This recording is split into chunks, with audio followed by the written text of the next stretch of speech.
স্বপ্নকথা Paris মানেই সহজ recipe এবং সুস্বাদু রেসিপি। আর আজকেও নিয়ে আসলাম খুবই সহজ একটি রেসিপি এবং মজাদার রেসিপি। আর এটি হচ্ছে আলুর খোসার চিপস। তো এই আলুর খোসার চিপসটি করতে আমি এখানে নিয়ে নিলাম 5টি আলু। আর আলুগুলো আগেই আমি ভালো করে ধুয়ে নিয়েছি। এখন আলুগুলো ছুলে নিব। আর একটু ভারী ভারী করে ছুলে নিতে হবে। আপনি যে কোনো আলু দিয়ে করতে পারেন, সেটা লাল আলুও হতে পারে বা সাদা আলুও হতে পারে, যে কোনো আলু হলেই হবে। তো এরকম করে আলুগুলো ছুলে নিব।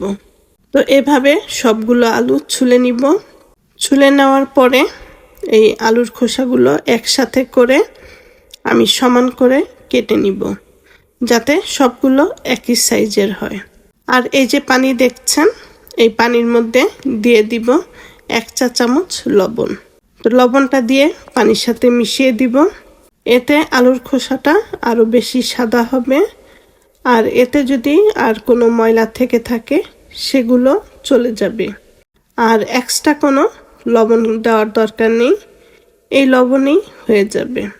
আলুর খোসাগুলো সব একসাথে ধরে এরপরে 2 সাইডের থেকে কেটে দিব, তাহলেই এরকম করে সব এক সাইজের হয়ে যাবে। তো এই লবণ পানির মধ্যে খোসাগুলো দিয়ে আমি 2-3 মিনিটের মতন ভিজিয়ে রাখবো। এরপরে এই পানি থেকে উঠিয়ে আরেকবার নর্মাল পানি দিয়ে ধুয়ে একদম শুকনো শুকনো করে পানি ঝরিয়ে নিতে হবে।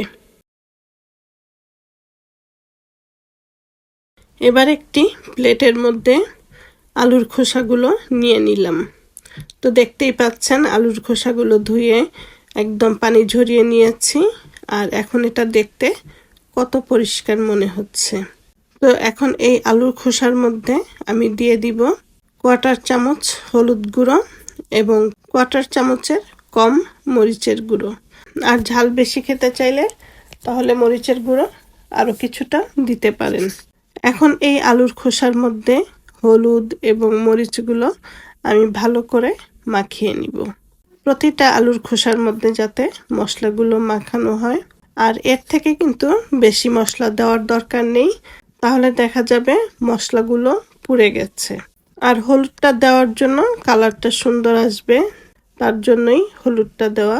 তো এই তো আলুর খোসাগুলোর সাথে আমি হলুদ আর মরিচ মাখিয়ে নিলাম। আর এদিকে তেলটাও গরম করে নিলাম। তো তেলটা গরম হয়ে গেলে এরপরে আমি সবগুলো আলুর খোসা দিয়ে দিব। আর এটা ভাজার জন্য কিন্তু বেশি তেল লাগবে, একদম ডুবো তেলে এই খোসাগুলো ভেজে নিতে হবে। আর চুলার হিটটা মিডিয়াম রাখতে হবে, নয়তো দেখা যাবে খোসাগুলো পুড়ে গেছে। আর এই খোসাগুলো ভাজতে অত বেশি সময় লাগে না, খুব কম সময়ে হয়ে যায়। আর এই আলুর খোসার চিপসটা কিন্তু খুবই ক্রিপসি হয়। শুধু বড়রা না, ছোটরাও কিন্তু খুব মজা করে খাবে। আর বিকেলের নাস্তায় খুবই মজাদার একটি নাস্তা হয়ে যাবে। এখন থেকে আলুর খোসা না ফেলে রেখে দিয়ে এরকম চিপস বানিয়ে দিবেন, আর দেখবেন সবাই খুশি মনে খেয়ে নিবে। তো বারবার নাড়াচাড়া দিয়ে আলুর খোসাগুলো আমি ভেজে নিব, একদম লাল লাল করে ভেজে নিব। বিকেলের চায়ের সাথে এই আলুর খোসার চিপসটা করতে পারেন, আর যে কোনো সস দিয়েই এটা খেতে খুবই মজা লাগবে। তো এই তো আলুর খোসাগুলো আমার ভাজা হয়ে গেছে, দেখতেই পাচ্ছেন যে কত সুন্দর একটা কালার চলে এসেছে। তো এখন এই তেলের থেকে আমি এগুলো ছেঁকে ছেঁকে তুলে নিব। এবার একটি প্লেটের মধ্যে আলুর খোসার চিপসগুলো দিয়ে দিব। আর দেখে বুঝতেই পাচ্ছেন কতটা ক্রিপসি হয়েছে।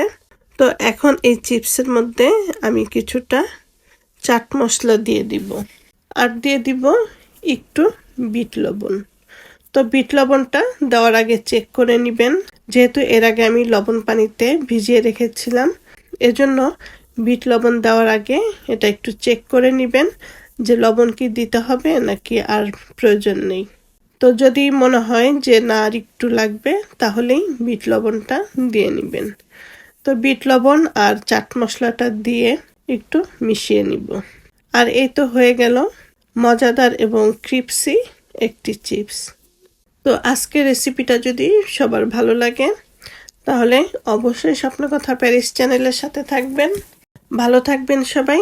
আল্লাহ হাফেজ।